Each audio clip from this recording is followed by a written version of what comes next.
Okay, good evening. Good evening, dear students. It's a pleasure to be with you one more week. Today it's Tuesday, and well, it's a very good opportunity for us to continue with these classes and better for us right now because we are getting into a very exciting topic that is the reading section, a very complicated part of the exam for many test takers. But well, nonetheless, I can tell you by experience that it is possible to improve very much in this section by two things. First of all, understanding of how these questions work. And secondly, a lot of practice. That is to say, this is going to require a lot of practice from you. And this is actually very interesting as well, because this is one of the parts that you can improve very much by yourself. You don't actually need to, for example, as in the speaking part, right? Maybe you are worried because you need somebody to practice with. You need, I don't know, an American person to speak with, or somebody who speaks English as well in order to improve your speaking and to recover your level, maybe. But nonetheless, the reading part is something that you can improve by yourself, right? Because there are infinite resources on the internet. And by resources, I mean books, right? There are a lot of books on the internet and that you can read. And by reading them, you're going to improve. Now, of course, today I'm going to be talking about what type of books should you read in order to improve for this section. So, of course, it's not any type of books, okay? So please don't get tempted to go and buy, I don't know, well, what could it be? Harry Potter, and to expect to improve by reading those type of books.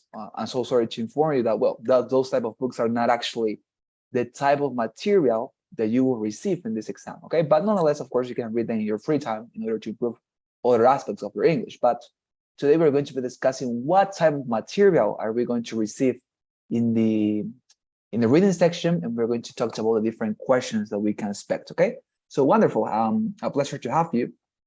And let's start with the presentation. So yes, for those who are joining us recently, I was mentioning that today we are going to be discussing and getting into a very exciting topic as the reading section is. So of course, I have prepared a presentation for you, and we're going to be using it for us to understand this very exciting topic. All right, so let's start. Let's start with this topic. Okay, so let me open this. Fantastic, here we are. TOEFL reading presentation, okay? You're gonna be reading, as you can see here in this very short video. You're gonna have to use all your skills and to be very concentrated and focused in order to see those very tiny letters that are sometimes confusing, right? And of course, well, nonetheless, if you manage to grasp the meaning of the reading passages that you're going to receive, it's gonna be easy for you. Okay, let's start it. TOEFL reading section. Let's go. So of course, as usual, let's start with some general aspects, of course, in order for you to permeate yourself with some general details of this section. So let's start by saying that this section is designed to assess how well you can read and understand, okay, this is what I was talking about, the kind of materials used in academic environment, okay? This is what I was talking about previously. Maybe you are wondering, of course, how can you improve for this section? Well, by reading. I think the answer is super natural, right? But what type of book should you read? And now the answer for that question, or the response for that question, should be delivered by looking at what type of reading passages you are going to receive for you to read on the actual exam. That should be the criterion for you to determine what type of book should you read. And now let me tell you in advance that as I was mentioning, sadly, for the reading section of this exam, of the TOEFL exam, we are not going to be reading novels, okay? Or we are not going to be reading tales. Maybe you were used to read tales or novels. There's somebody as me, for example, who like to read novels. I am very much a fan of Fyodor Dostoevsky, which is one of the greatest writers of, in my opinion, right, of human history. And he was a writer and who was very popular and famous for writing novels. Now, is that useful for us to practice this part of the exam? Well, it's not, because as I say, the type of material you're going to read in this part is going to be merely academic. That is to say, any type of material you could think about that could be taught in a university, okay? If you can think about something that you would receive in a university or in a, let's say, in a work position. For example, if you are an engineer, of course, if you're working for a company, you will receive a paper, an article about, I don't know, the latest discoveries on technology that you will have to apply to your job. Of course, that is something possible. So as I say, academic English or academic material is the one that you're going to be reading. So if you want to practice, okay, if you want to practice for this section, my recommendation is read academic books. That is to say, if you have some sort of book about biology, chemistry, astronomy, mathematics, idioms, I don't know what else, technology, computer science, medicine, whatever you may have that is academic and could be taught in a university, art as well, by the way, that is something that you should read because those topics are going to be the ones that in your reading passages are going to appear. And you're going to discover so that, as I say, nothing with regard to to material or fantastic literature is going to be used, but merely academic things, okay? So, of course, at the end of the class, I'm going to be giving you some material for you to go and read that is academic. So don't worry, but anyways, if you're going to practice by yourself, just academic reading, okay? Very good. Now, what about the structure of this section? This section is going to include 3 or 4 reading passages, okay? I repeat, this section is going to include 3 or 4 reading passages, each approximately 700 words long, with 10 questions per passage. Okay, you're going to understand way better this structure when I show you the section on my simulator, but just wait a minute. Now, if you notice here, there is a variation. It says it includes 3 or 4 reading passages. There is a possible variation, right? It could be 3 or 4. And if you continue reading, it says also you have from 54 to 72 minutes to answer all the questions in the section. Now, you may be wondering, why is there such a variation? Why is such a change possible? Why could it be 3 or 4 reading passages? Or why could it be from 54 to 72 minutes and not something definite? Well, the reason is because I'm going to talk to you about something that is going to happen in the reading passage, in the reading section or the listening section. So listen to me. In the reading section and the listening section, there is something special in the TOEFL exam.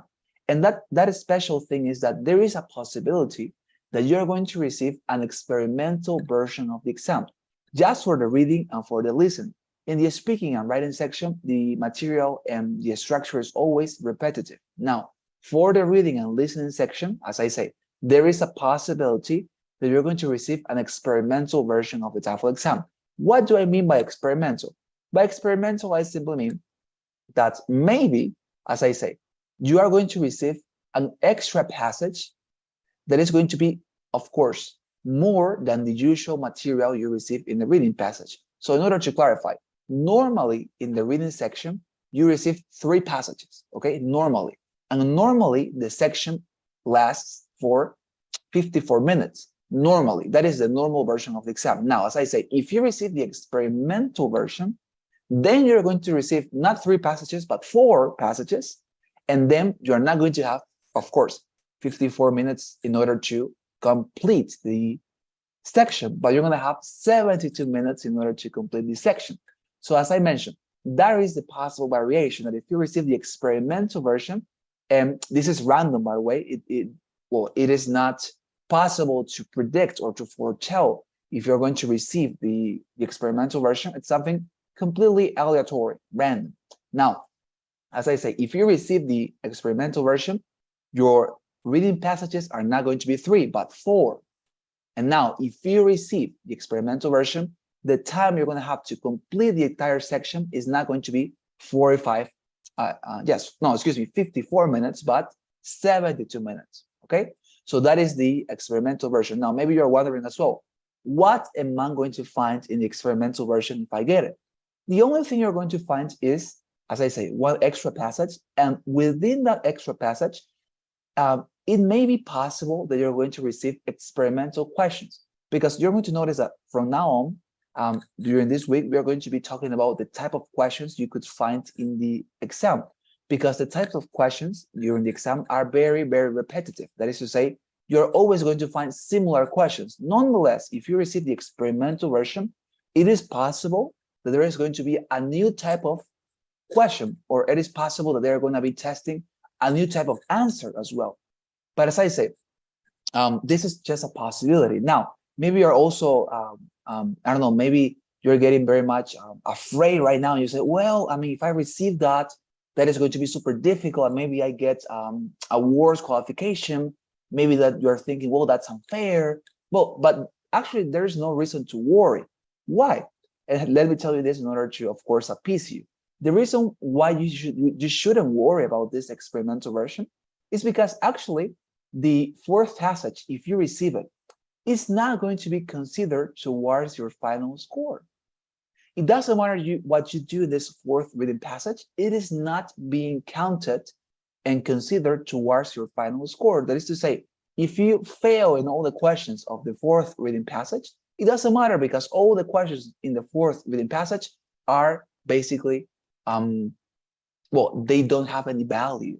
They are, let's say, useless in the, well, in that sense, of course, that they are not going to be considered towards your final score. So if you respond to the 10 questions perfectly, it doesn't even matter because they are not going to be considered towards your final score. But if you respond them completely erroneously, it doesn't matter as well because they are not going to be counted towards your score. The only reading passages and the questions that are going to be considered for your score are going to be the normal ones. The first, the second, and the third reading passages that are going to have, as I say, each one 10 questions. Now, then you say, why am I receiving this? Why am I receiving this if this is not going to be considered towards my final score? The reason is simple. ETS wants you to help them with feedback, let's say, because they are always testing new things, and the way they can learn and, let's say, decide if including a new structure or new type of question in future editions is by testing them. And how are they going to test them? Well, by having you performing on them and seeing your performance. So as I say, it's basically you helping ETS in this case.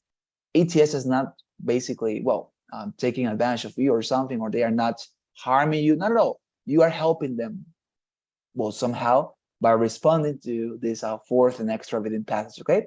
So as I say, that is the only thing that could happen. If you receive this extra reading passage, if you get the experimental version, perform on it. You're going to receive, as I say, extra time. You're going to have 72 minutes in order to answer the reading passages. If you receive the experimental version, 54 if you receive the normal one. So if you receive it, perform it without mattering, without worrying, without getting preoccupied, because it's not going to affect you, nor positively, nor negatively, okay? Now let's continue. Don't worry, okay, as well, if you are not familiar with the topic of the passage. Maybe you were also afraid when I told you that the only material that you're going to read in this section is going to be merely academic. And yes, it is going to be merely academic, but it is not necessary, by the way, that you, that you get familiarized with the topic of the passage. That is to say, it is not necessary for you to be an expert on physics or to be an expert on mathematics or chemistry or biology or literature or art in order to perform well in this part of the exam. No, it's not necessary for you to be an expert, nor, by the way, you need to study.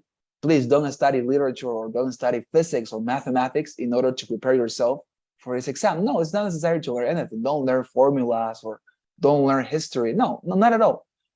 All the information, okay, pay attention to this. All the information you need to answer these questions will be included in the passage, okay? Therefore, it doesn't matter if you're an expert on the subject you receive. If you're an expert on biology or psychology and you receive a reading passage about biology or psychology, it doesn't matter because all the information you are going to need in order to respond to questions is going to be already included in the reading passage. And this is something important, by the way.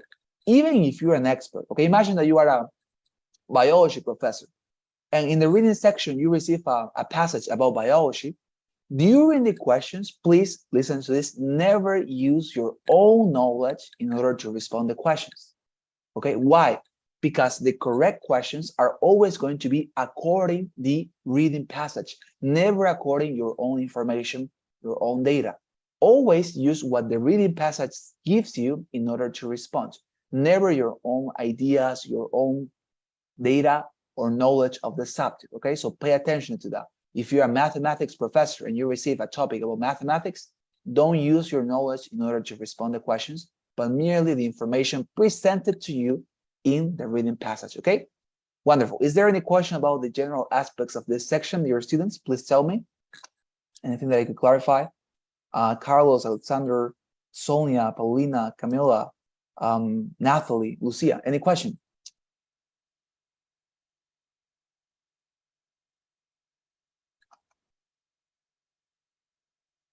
No, teacher, okay? Okay, fantastic. Thank you very much, Nathalie. Okay, any other question, dear students? Nathalie says that she's fine. Okay, well, no questions then. Fantastic, let's move on. What else? Let me, okay, move on here. Okay, now, let's talk about how to approach this section. Why? Well, because, of course, as I told you, this is a very, very old and, let's say, ancient exam. The first TOEFL exam was released in 1964. So a lot of people have tried different strategies for you to perform on this section. But before we get into that, let me show you through my simulator how this section looks like. So just I'm going to open this. I'm going to close some things that are not necessary, not necessary, not necessary, not necessary, not necessary. Okay, so let me open my simulator for you to show you how is this section going to look like on the actual exam. Here, here, here,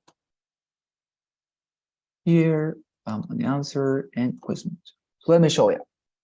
So once you get into the section, what you're going to have is, as you can see, this is going to be the menu.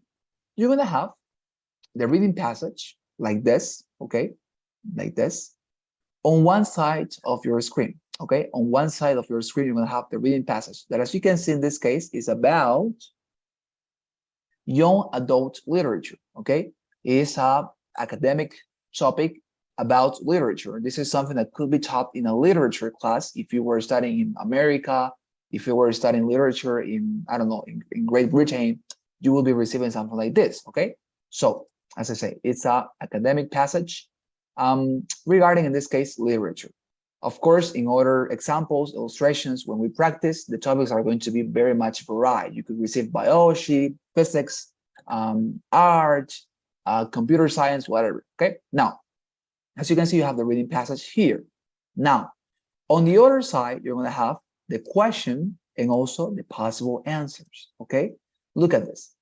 It says in paragraph 1, the author of the passage implies that, and here you have 4 different options. So most of the questions during the TOEFL exam, and specifically in the reading section, are multiple choice. That is to say, you're going to have different options, and that is something that complicates the response, because ETS, I want to tell you in advance, is very tricky, okay? ETS, of course, wants to remain with the prestige they have of a very popular and, of course, prestigious and confident, and trustworthy exam. So they are going to make it very difficult for you to get high scores, okay? So, of course, we're going to be discussing this, don't worry. I'm going to tell you what type of responses are wrong, everything. But nonetheless, as you can see here, multiple choice, right? So something very important, dear students. When you respond, let's say you respond this one, right? And something that when you respond a question, okay, for example, in this case, this is the question in paragraph 1, blah, blah, blah. When you respond, you are the one that needs to press the button that says next. This button is also going to be present on the exam. And when you respond a question, you have to press next in order to see the other question. As you can see, when you press next, it takes you to the second question. By the way, the reading passage always remains here for you to read it, okay? It's not like you're going to have a specific time for reading and then you respond with your memory. Not at all. The reading passage is always going to be present here.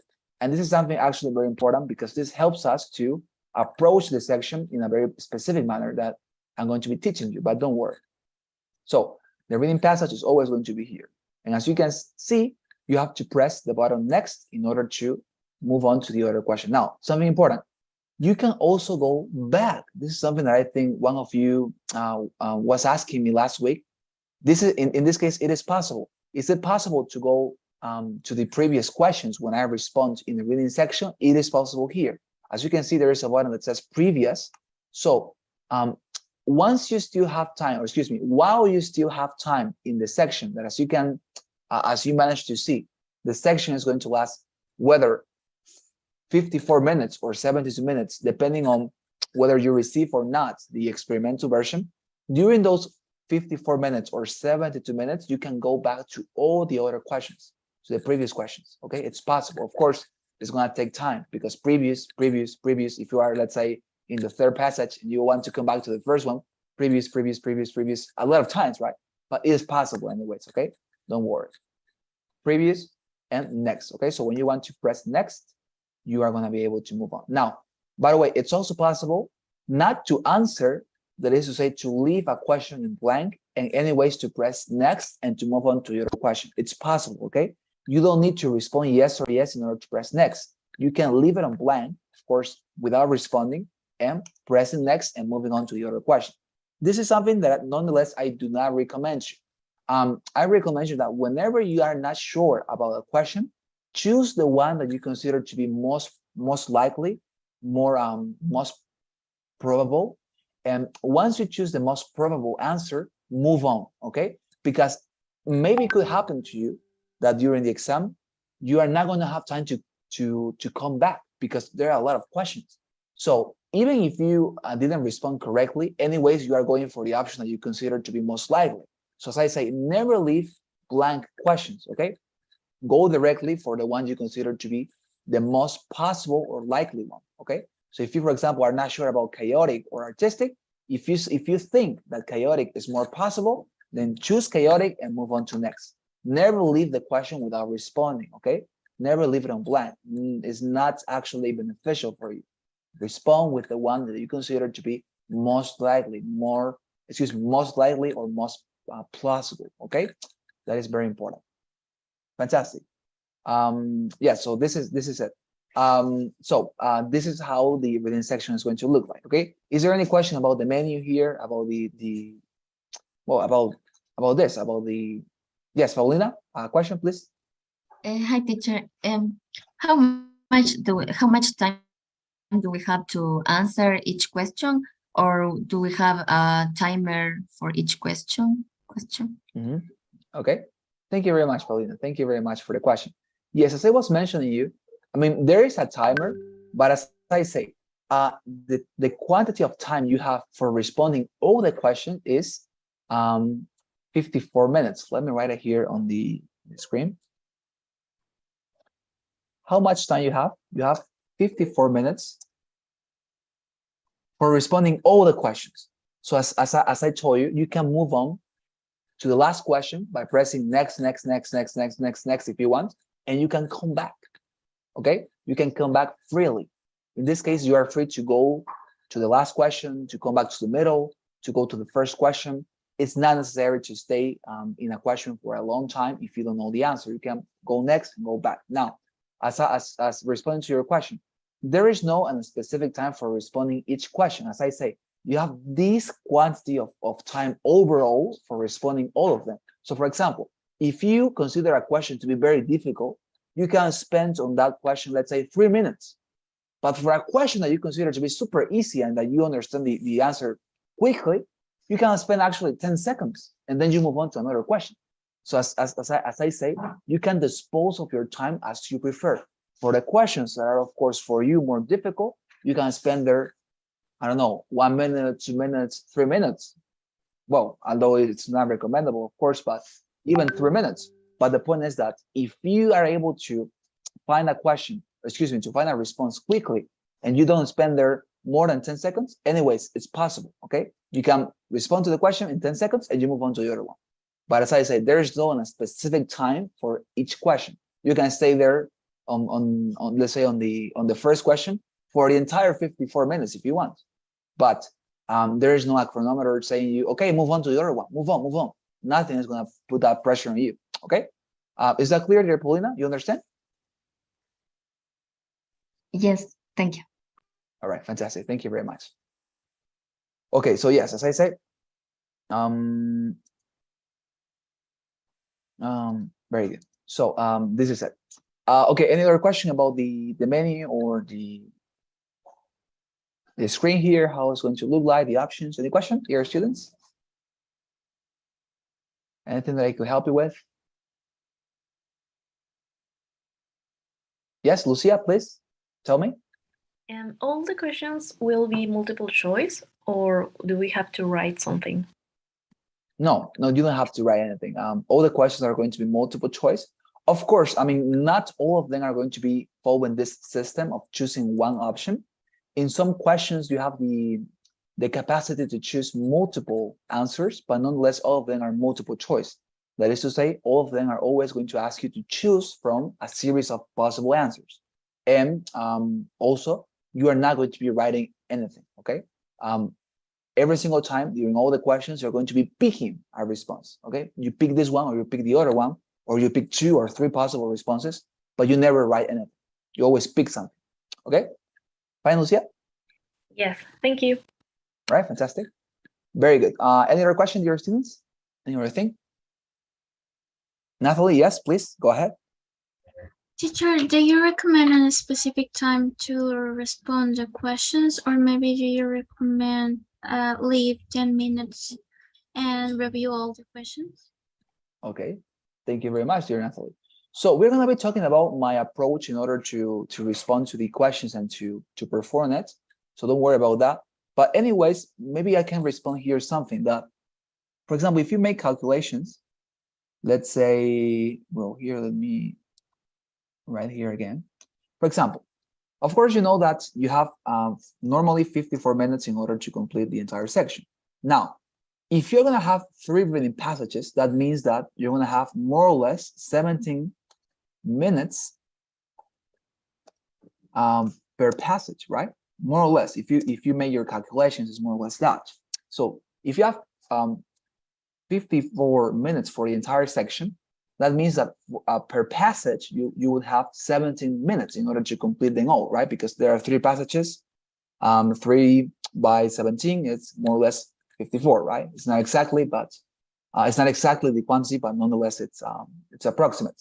Now, as I say, if you think about this as well, maybe the appropriate quantity of time per question would be staying there for a minute, okay? If you stay in the questions more than 1 minute, that is to say, you take more than 1 minute in order to respond to questions, maybe you're going to be struggling against the time, because as I say, 54 minutes, 3 reading passages, basically having 70 minutes per passage in order to respond to 10 questions. So yes, as I say, maybe it would be appropriate to spend, if you have 10 questions, 10 questions, it would be appropriate maybe to spend approximately 1 minute in order to respond them all. Of course, there are going to be some occasions in which you're going to be able to respond quickly, like in 10 seconds. Wonderful. When you are able to do that, you move on. But as I say, more than 1 minute is going to be problematic. So I recommend you to practice until the point that you are able to respond safely in 1 minute as a maximum. Okay, but because staying there for more than 1 minute, as I say, is going to cause problems in the future. All right, is that fine, Natalie? Yes, teacher, thank you. All right, fantastic, my pleasure. You can see, please, you can take notes on this if you want. With, maybe 1 minute per question would be adequate. Of course, sometimes you're gonna need more. When you need it, try to respond the order quickly, right? In order to compensate the time, maybe. Very good. I'm gonna clear. Okay, fantastic. So if there are no more questions, let's move on then to what I was talking about, how to approach this section. Let me show it to you. Here we are. Okay, now, as I said, given that this exam is very old, there have been a lot of techniques, there have been a lot of methods through which people have tried to approach this reading section. And let me share with you the one that convinces me the most and the one that I have ever used in my, that I have always used in my own exams. As I told you, I took this exam twice in my life. The last one was in 2021. So I've always used this strategy, and I find that to be more competitive and also more efficient. So let me show it to you. So how to approach this section through the charts method. Following this strategy, what you're going to do once receiving your passages is to go directly to the first question and use the passage to respond, not reading the whole passage first. This is very important. Why, dear students? Because as I told you, you have just 54 minutes in order to respond to all the questions in this reading passage, but that doesn't include the time you could spend on reading this, because 54 minutes for reading and responding is the correct timing, let's say, because you don't have an extra time for reading the passage. As I told you, this is what is going to appear on your screen. So you have to read and respond in 54 minutes. So what most test takers do is that when they receive their first passage, they read it. They read the entire passage. They read, and when they finish, they go to the questions. But they don't move on to the questions without having read the passage. And as I told you, is this possible? Yes, certainly. And it's the more natural manner to do it. Excuse me, the most natural manner to do it. Nonetheless, is it the most efficient manner to perform on this section? I don't think so. So let me propose to you the other alternative. I'll come back here. So following the charge method, what you will be doing is, as I say, once receiving your passages, what you're going to be doing is to go directly to the first question and use the passage to respond, not reading the whole passage first. Once you respond, you move on to the next question. You look at your question, respond using the passage, and repeat the process until your last question. This way, you are going to use your passage merely as a means to get over your questions and not vice versa. Let me explain. So if you, for example, receive the reading passage and you read it first, what is going to happen? That you're going to be responding the questions when you already read the reading passage. Basically, you're going to be an expert. When you finish this, when you finish to read your reading passage, you're going to be an expert on young adult literature. Just as an expression, right? You're going to know a lot about young adult literature. Literature. But nonetheless, when you get to the responses, what is going to happen is that basically you're going to be responding about what you read. But now, if you go directly to the question, let me go previous. Here, previous. Okay, so imagine this is the first question, okay? Even if it is not, imagine this is the first question. If you read the question, in this case, for example, it says, the phrase that particular word in paragraph 2 refers to, and here it gives you 4 different options. If you read the question and you use the passage in order to respond the question, that is to say, you read the question and you look for the answer, directly for the answer within the passage, that is going to provoke that you're going to be using the passage in order to respond the questions and not vice versa. Because, for example, if you read the reading passage before, as the first thing you do once you receive this part of the exam, basically, as I say, what you would be doing would be to become an expert on this topic, and then to respond questions as if you were in a real examination. This is what happens when we are studying in the university, right? We have to read a topic, and once we read a topic, then we are examined with regard to that topic. That is to say, if we have an exam about biology, we read the entire material about biology, and then the professor asks some questions about biology in that particular material. But nonetheless, in this case, we are not, of course, in a university. We are trying to get these questions correctly in a very, very definite time, that is 54 minutes. So my recommendation, as I say, is use the reading passage, not in order for you to become an expert on the topic. That is what we normally do in our daily life. When we are in the university, when we are working in our job, we always study, and then we are expecting people to ask questions. But in this case, my recommendation is merely use the reading passage in order to respond to questions. That is to say, read the question directly, the first question. This is the first question, don't forget. First question, and look for the answer in the reading passage. And once you find the answer, let's say it's this one, you go to the second question. The second question asks us about this. The word unruly in paragraph 3 is closest in meaning to, and you look for the answer. You look for the answer. As you can see, for example, the reading passage is always divided into different paragraphs, okay? We have the first paragraph, as you can see, is until here in this case. It's very noticeable. the first paragraph, then we have a second paragraph until here, then we have a third paragraph, look at it, until here, and normally the questions tell you where the response is. That's what I love about the TOEFL exam. The TOEFL exam, although it's very difficult, it's very repetitive, but nonetheless it's very helpful because it tells you where the response is. Most of the time, sometimes it doesn't tell you, but most of the time it does tell you.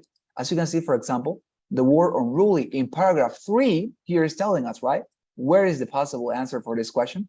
It's closest in meaning to, and here we have the options. So for example, if this were your first question, instead of reading the entire passage, the only thing you would do would be, okay, you count, right? Okay, so this is the first paragraph. I'm not going to read this. This is the second paragraph. I'm not going to read this until here. This is the second paragraph. I'm not going to read this. Why? Because your answer is not there. Now, this is my third paragraph. I'm going to read this part because I know that my answer for this question is here. So as you can see, you are using the reading passage to respond the questions and not vice versa. Because if you read the entire passage and then you respond, then you will be, as I say, basically becoming an expert on this topic and then expecting questions, which is okay for university and for the job you have. But for this exam, it doesn't work very well because, as I say, you are struggling against time. You just have 17 minutes to get over these 10 questions. And if you read the passage before responding to the questions, you're going to spend 6 or 7 minutes reading the passage instead of going directly to the questions. And that is going to what? Provoke a lot of difficulty for you, okay? So as I say, the charge strategy basically consists in receiving the question and looking for the response in the section that the question indicates you the possible answer is going to be found, all right? I'm gonna come back here. What else? To follow this strategy, by the way, it's possible because all questions are released following the chronological order of the passage. Remember I told you, right? Not every single time the question tells you where could be the response. If it is in the paragraph 1, paragraph 2, paragraph 3, paragraph 4, it's true. Not every single time they tell you where could be the possible answer. But nonetheless, there is something very important, and this is the reason why this technique is very effective. Every single question, and this time I'm going to come back to the first question. Every single question, you're going to notice it, in the TOEFL exam, this is something that took me years for discovering, but every single question in the TOEFL exam always follows the chronological order of the paragraphs. I repeat, every single question in the TOEFL exam always follows the chronological order of the reading passage. For example, notice this is the first question of this passage. Look at it. First question, right? Question 1 for task 1. This is the first question. And as you can see, it says in paragraph 1, the author of the passage implies that. So the first question is about the first paragraph, about this. So the only thing you will have to read in order to respond to this question would be the first paragraph, right? Now, let's move on to the second question. As you can see, the second question is still about paragraph 1. Why does the author mention the poem, The Love Song of J. Alfred Prufrock in paragraph 1? As you can see, the second question is still about the paragraph 1.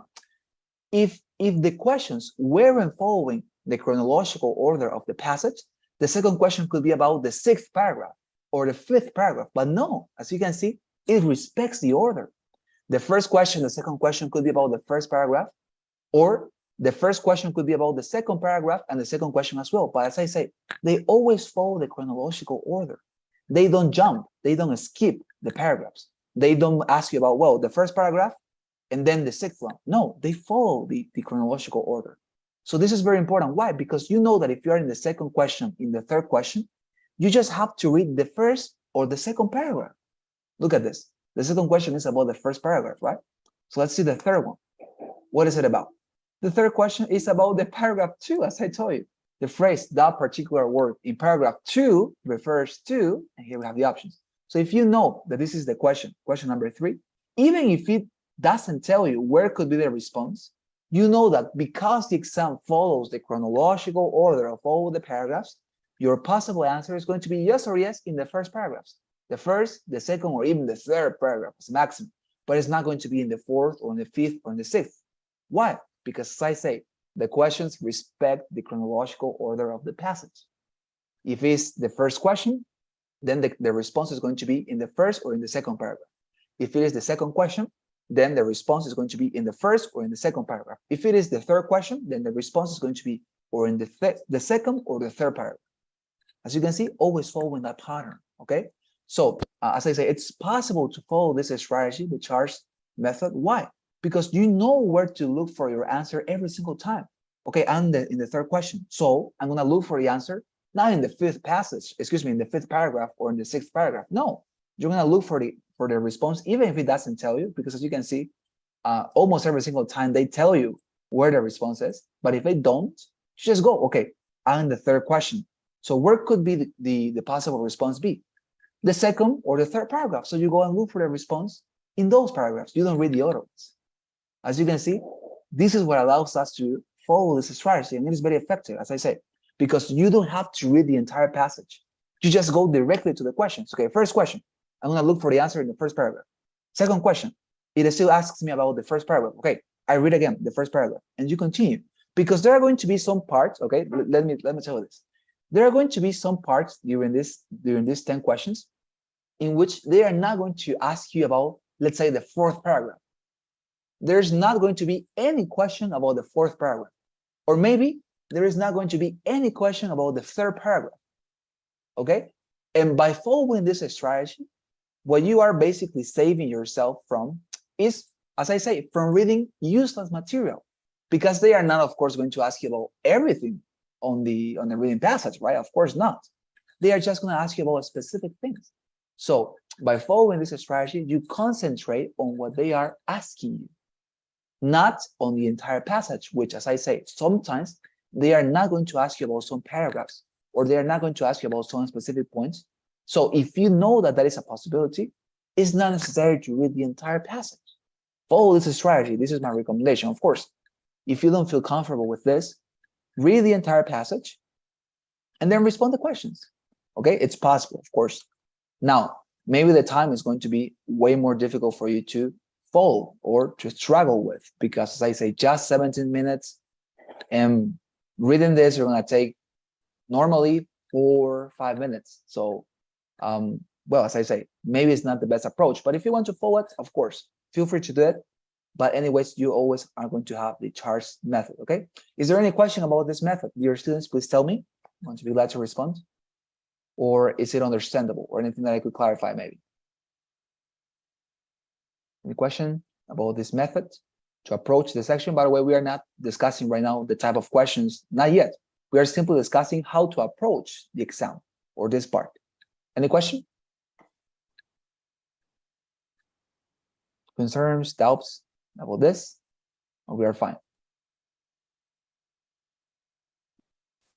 Okay, Nathalie says it's all clear. Thank you very much, Nathalie. All right, so no more questions, dear students. Are you sure? We can move on? Okay, fantastic. I think that we can move on then. Very good. So now let's talk about, now we have discussed this, the method.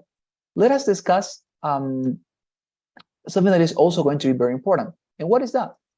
The type of questions, because by knowing the type of questions you're going to receive during the exam, you're going to be able to respond consistently. That is to say, you always are going to know how to respond correctly to that type of question. Because let me tell you something.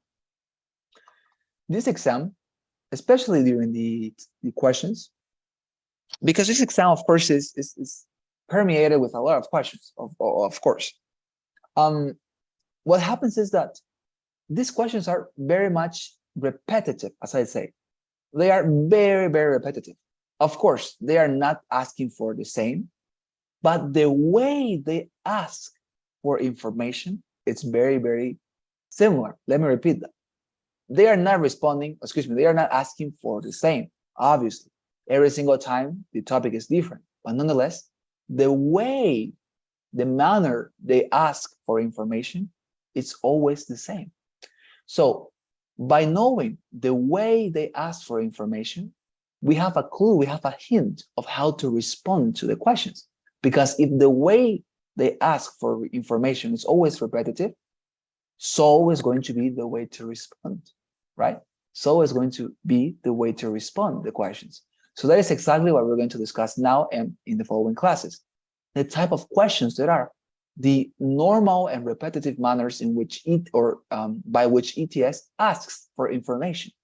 So let's discuss the first type of question now, and the rest we're going to discuss it in the following classes.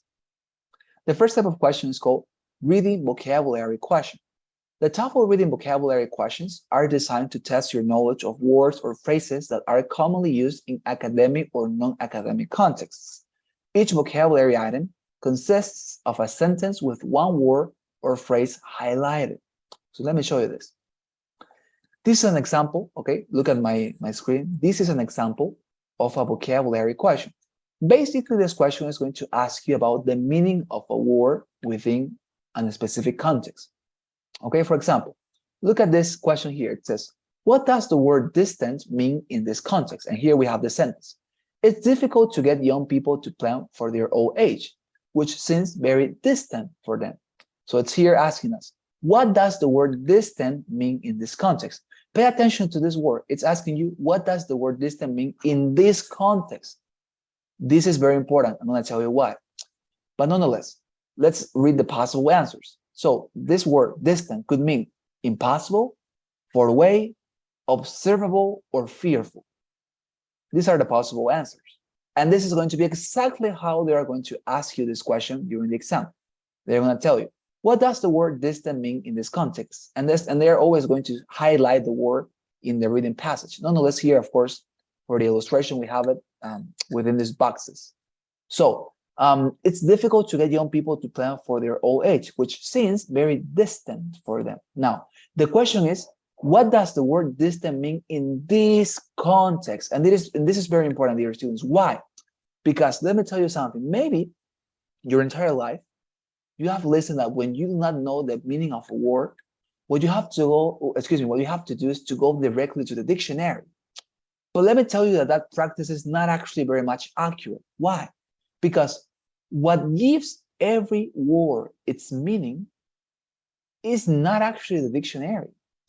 What gives every single word its meaning, its transcendental meaning for you to understand, it's the context in which the word is placed. Is the context what determines the meaning of the words? It's not a dictionary.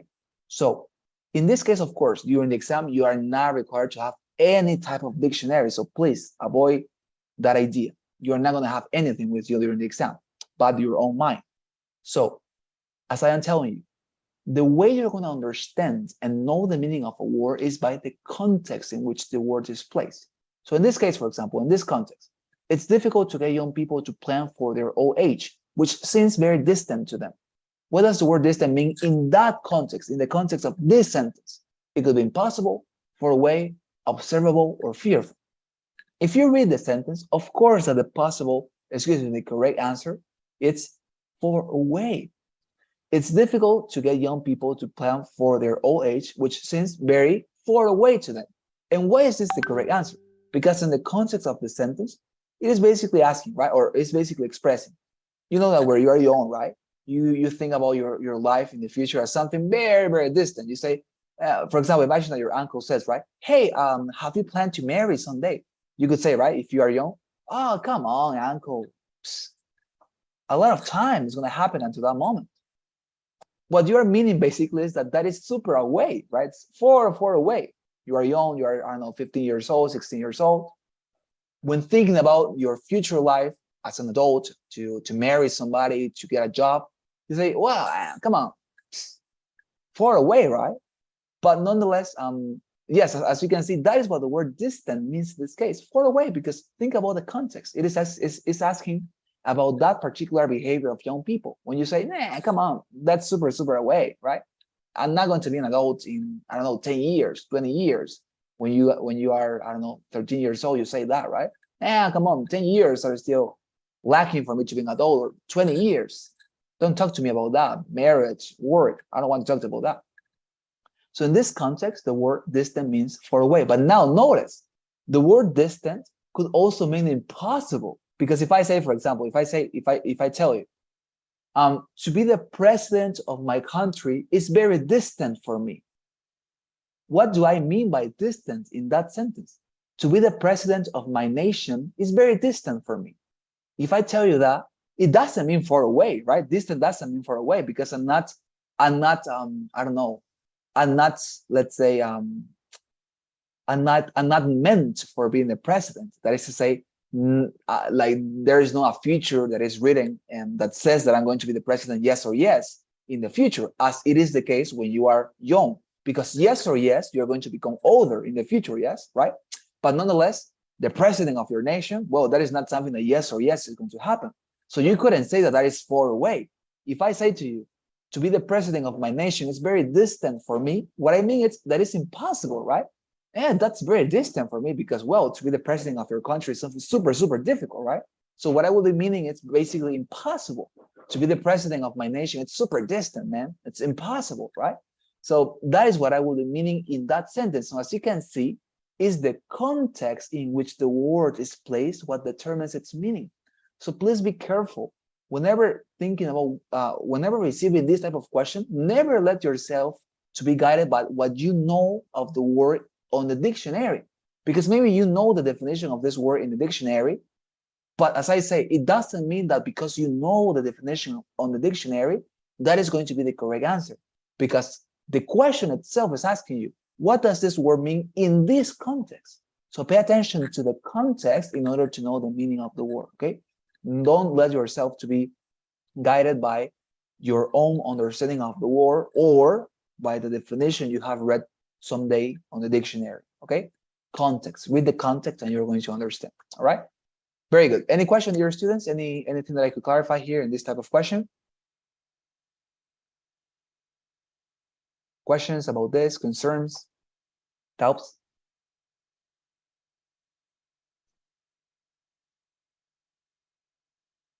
No questions? No, we're fine. There's the message. It's clear. Okay, fantastic. Thank you very much, dear Paulina. Oh, yes, question. Tell me.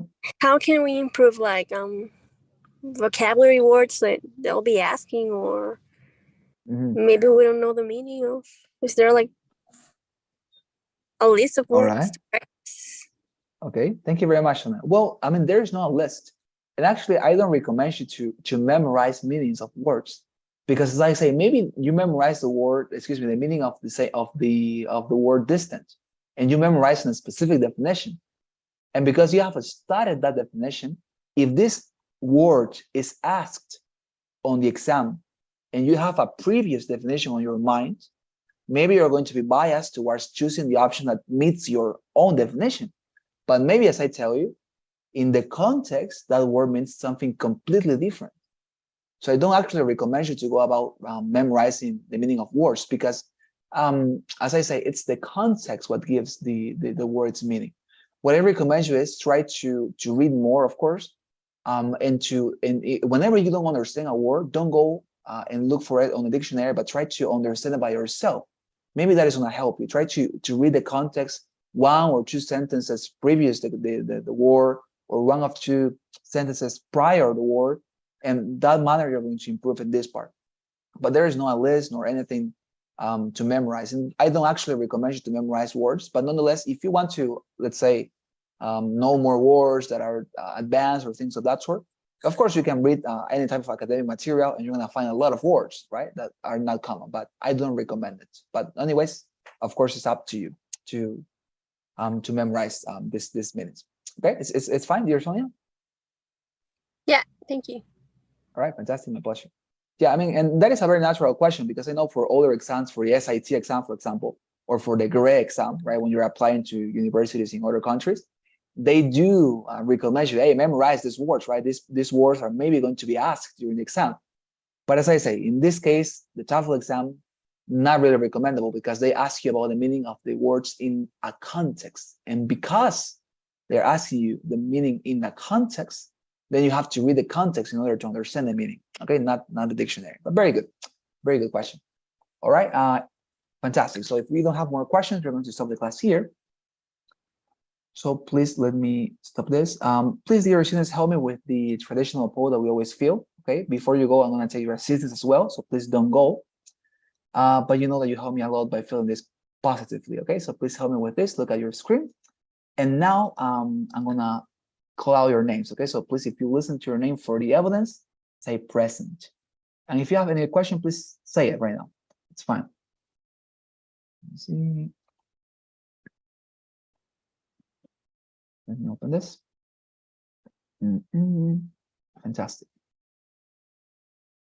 Okay, so is here present Céspedes Guzmán Guadalupe? Present.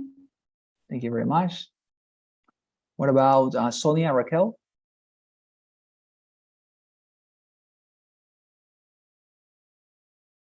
Present. Sonia, Sorry, yes. is that the poll came up, but I don't know if I can pull it. No, it's okay. No, it's okay. Very good. I Thank you very didn't. I much, didn't Sonia. respond the poll. Let me see. Okay. Cool. Okay, fantastic. Okay, no, don't worry. Don't worry, dear Sonia. Natalie, I'm not here. Present. Thank you very much, Natalie. What about John Ariel Machaca? Is John here present? John? Okay, John is not here. What about Grados Lucia? Present. Thank you very much, Lucia. What about Reyes Camila? Present. Thank you very much, Camila. What about Paulina Jasmine? Present. Thank you very much, Jasmine. And finally, Alexander Christopher. Present, teacher. Thank you very much, dear Alexander. Fantastic. There we are. Okay, so tomorrow we are going to continue with this. As I told you, it is a very interesting section, this one, and it's actually very, very exciting. Okay, so tomorrow we're going to continue. Please, I'll see you tomorrow and continue practicing by yourself the writing section that we have. Oh, by the way, I'm going to receive your assignments, the one that I sent, until September 13th. That is to say, until this midnight. So please, if you have not sent that homework, try to complete it until today's midnight. Okay. Well, thank you very much. Have a wonderful. Yeah, Camila, question. Yes, I have a question. Where can we find this presentation and the book that for practicing for the reading? Okay. Well, the presentation, I mean, the PowerPoint presentation, I'm not sure. I mean, I will have to ask if I can send it to you because, of course, it's property of the company. But if you want reading passages or let's say materials for you to practice, I can give you that. Okay, I'm gonna send it to the WhatsApp group. Yes, please. Yes, my pleasure. Like, So, yes, tell me. you said about some topics you give out, like which books should we read or something like that in the beginning. I don't know. Oh, like yes. Oh, yes. Yeah, I'm gonna be discussing that tomorrow with you, so don't worry. Okay, for today's practice, I have sent to the WhatsApp group right now. If you look at the WhatsApp group, I have sent some resources that I gathered, but tomorrow I'm gonna give you more. Okay, so please try to practice with this, and tomorrow I'm gonna give you more. All right? Yeah, Camila, a question? Yes, on the message that you have sent like yesterday, I think it says something about the QR code enabled, and I don't understand which code. what to do with that code? Okay. Well, I mean, there's no book in my message, well, in my yesterday's message. What I say is that there is, you know, if you look at the video that I sent as well, there is a website of our company that has material for you to practice. It has some exercises about connectors. It has 2 different TOEFL simulations of 3 hours duration that you can practice and take. And that is the material that I recommend you to go and use right now. How to do it, I have sent a video. It's right here, as you can see, below the message. There I basically gave you a tutorial of how to access the website, how to get into with your account, the one that you have received when you enroll these classes. And yes, get into the website, look for those materials, is connectors material and 2 TOEFL simulations. Take the TOEFL simulation number 1 right now, and also take the exam or the activities about connectors, and you're going to receive a certificate. So whenever you receive the certificate or the results, send them to the QR code that is going to give you there, and you're going to be able to receive the certificate, as I say. It's basically that. There are no books in this case for the classes, but merely the material on the website. And as I told you, here you have the video that explains how to access, all right, that material. Is that fine? You understood? Yes, questions? Yes, tell me. Yes, thank you. Fantastic. I'm wondering, like, which is the YouTube link to watch the videos of the classes? All right. Okay. Yes. Yes, that is a good question. I think it's already. Yes, it's here. Look at the description of the group. Dear Thank you. Sonia. Yes, no, my pleasure. It's here in the description. So whenever you want to rewatch the classes, go to the description, and you're gonna find the the YouTube channel with all the videos. Okay. Any other question? Yes, Paulina, please. You sent the last week a PDF about practices for writing section, and Yes. one of them said about the Magos, but we have to create account, or what is our usuario? Okay. Okay. Well. Oh yes. I mean, yeah. I sent some resources to the for practicing the writing section, but the one with Magoosh, you just have the capacity to use it with the free version, because this simulator here, it's a simulator that is paid basically, and the company pays for this. But sadly, you don't have access to this simulator because, well, decisions of theirs. But you can practice with Magoosh, because Magoosh has a lot of free resources for its TOEFL exam. So that's the reason why I included that link within the resources that I sent you. Because if you get into Magoosh and you look for practices for the writing or for the reading or for the listening section of the TOEFL exam, there are some options available there that are free. Those are the ones that you can use. But sadly, nonetheless, this other material that you always see on the class, it's something that you cannot access if you don't pay for the membership, basically, that the company also pays. That I'm not sure how much they pay, but you can, of course, research, and if you want, you can obtain this version as well. That is the premium version, basically, of Magoosh. Okay, is that clear? Yes, thank you. All right, my pleasure. Very good. So, okay, if there are no more questions, then as I told you, dear students, I'm going to see you tomorrow, okay, with more classes, and continue practicing, okay, and send me the assignment if you are able to. All right, have a wonderful day, night, and I see you tomorrow. All right, see you. Thank you.